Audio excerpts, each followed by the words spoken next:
আজকের আলোচনার বিষয় হচ্ছে নবম শ্রেণী ইতিহাসের 1 মার্কের প্রশ্ন উত্তরগুলো। প্রথম অধ্যায়ের যে অধ্যায়টির নাম হচ্ছে ফরাসি বিপ্লবের কয়েকটি দিক। এই আলোচনা করার পূর্বে আমি তোমাদের অবশ্যই অনুরোধ করব, এই লেখাগুলো যদি তোমাদের বা এই নোটগুলো যদি তোমাদের সুবিধা হয়ে থাকে বা কাজে লেগে থাকে, তাহলে অবশ্যই তোমরা চ্যানেলটি পারলে সাবস্ক্রাইব করে দিও। তো চলো শুরু করা যাক আজকের প্রশ্ন উত্তর পর্ব। প্রথম প্রশ্ন, ফরাসি বিপ্লব কবে শুরু হয়? 1789 খ্রিস্টাব্দের 14 জুলাই। 2, রাজনৈতিক কারাগার ও ভ্রান্ত অর্থনীতি জাদুঘর হিসেবে কোন দেশ পরিচিত ছিল? ফ্রান্স। আমি রাষ্ট্র, আই এম স্টেট হিসেবে নিজেকে কে পরিচয় দিতেন? ফরাসি সম্রাট চতুর্দশ লুই। 4, প্রজাপতি রাজা বাটারফ্লাই মনার্চি হিসেবে কে পরিচয় ছিলেন? ফরাসি সম্রাট পঞ্চদশ লুই।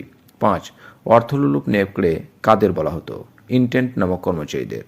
6, যে গ্রেপ্তারি পরোয়ানার দ্বারা ফ্রান্সের নিরীহ মানুষদের বিনা বিচারে বন্দী করা হতো তার নাম কি? লেতার দ্য ক্যাশে।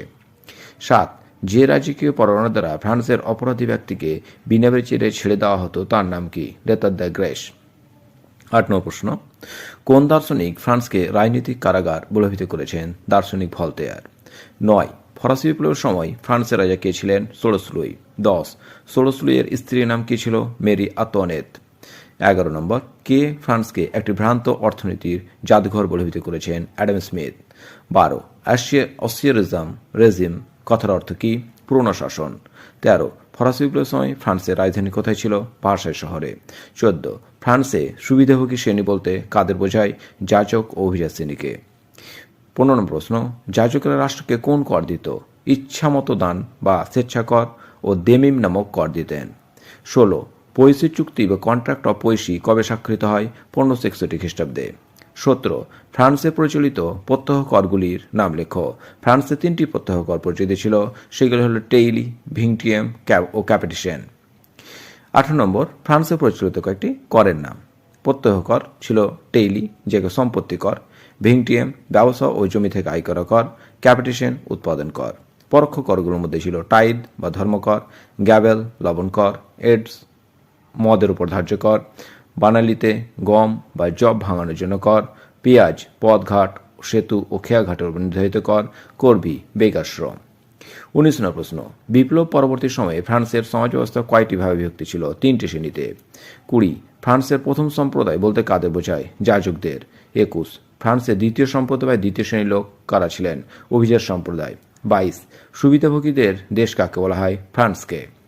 23, ফ্রান্সের তৃতীয় সম্প্রদায়ের মধ্যে প্রধান কারা ছিলেন? বুর্জোয়ারা। 24, ফরাসি বিপ্লবের অগ্রদূত কাদের বলা হতো? বুর্জোয়াদের। 25, কত বছর পর জাতীয় প্রতিনিধি সভা বা স্টেট জেনারেলের অধিবেশন ডাকা হয়? 175 বছর পর। 26, আমি যা ইচ্ছা করি তাই আইন। It is legal because I wish it. কথাটি কে বলতেন? ফরাসি রাজা ষোড়শ লুই।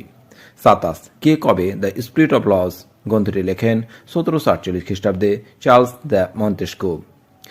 28 নম্বর, দ্য পার্সিয়ান লেটার্স গ্রন্থটি কে লেখেন? ফরাসি দার্শনিক মন্তেস্কো। 29 নম্বর, ক্ষমতা স্বতন্ত্র নীতির প্রবক্তাকে? মন্তেস্কো। 30, দার্শনিক ভলতেয়ার প্রকৃত নাম কি ছিল? François Mary আরোয়ে। 31 নম্বর প্রশ্ন, ভলতেয়ারের লেখা দুটি গ্রন্থের নাম কি? কাঁদিদ ও লেতার ফিলোজফিক। 32 নম্বর প্রশ্ন, ফরাসি বিপ্লবের জনক বা ঝড়ের পাখি কাকে বলা হয়? দার্শনিক রুশোকে। 33, রুশোর লেখা দুটি গ্রন্থের নাম? সামাজিক যুক্তি বা সোশ্যাল কন্ট্রাক্ট, আর একটা হলো অসাম্যের সূত্রপাত, অরিজিন অফ ইনইকুয়ালিটি। 34, ফরাসি বিপ্লবের বাইবেল কোন গ্রন্থটিকে বলা হয়? দার্শনিক রুশোর লেখা সোশ্যাল কন্ট্রাক্ট গ্রন্থটিকে। 35, ফিজিওক্র্যাট গোষ্ঠীর জনককে? কুইশনে। 36, অর্থনীতির জনক কাকে বলা হয়? অ্যাডাম স্মিথকে। 37 নম্বর প্রশ্ন, ওয়েলথ অফ নেশনস গ্রন্থের লেখক কে ছিলেন? Adam Smith. 38, কারা 35 খণ্ডে বিশ্বকোষ রচনা করেন? Dennis দিদেরো O the এলাম্বার্ট।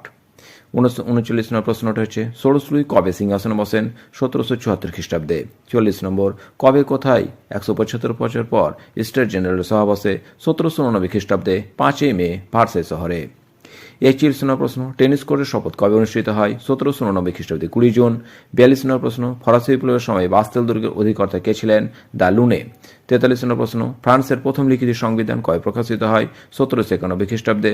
44 নম্বর প্রশ্ন, 1791 খ্রিস্টাব্দে সংবিধানের দ্বারা সমগ্র ফ্রান্সকে কয়টি প্রদেশে বিভক্ত করা হয়? ফ্রান্সকে 83টি প্রদেশ বা ডিপার্টমেন্টে বিভক্ত করা হয়।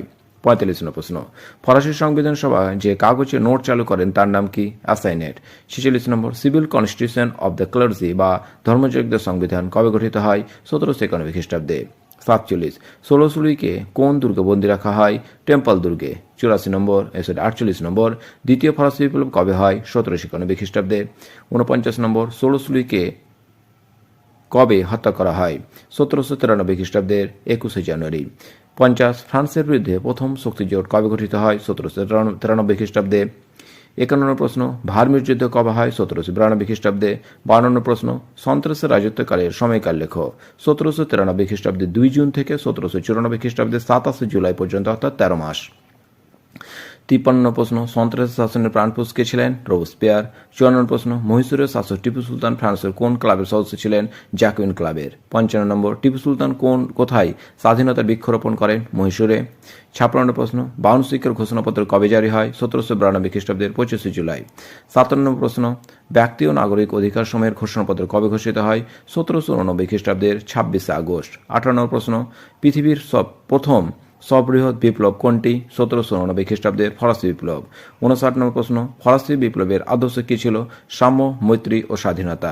60, কে কবে বিপ্লবী প্রজাতান্ত্রিক মহিলা নাগরিক সমিতি the society of revolutionary Republican women citizens প্রতিষ্ঠা করেন? 1792 খ্রিস্টাব্দ থেকে 1793 খ্রিস্টাব্দের মধ্যে পলিওন লিওন নামক মহিলা।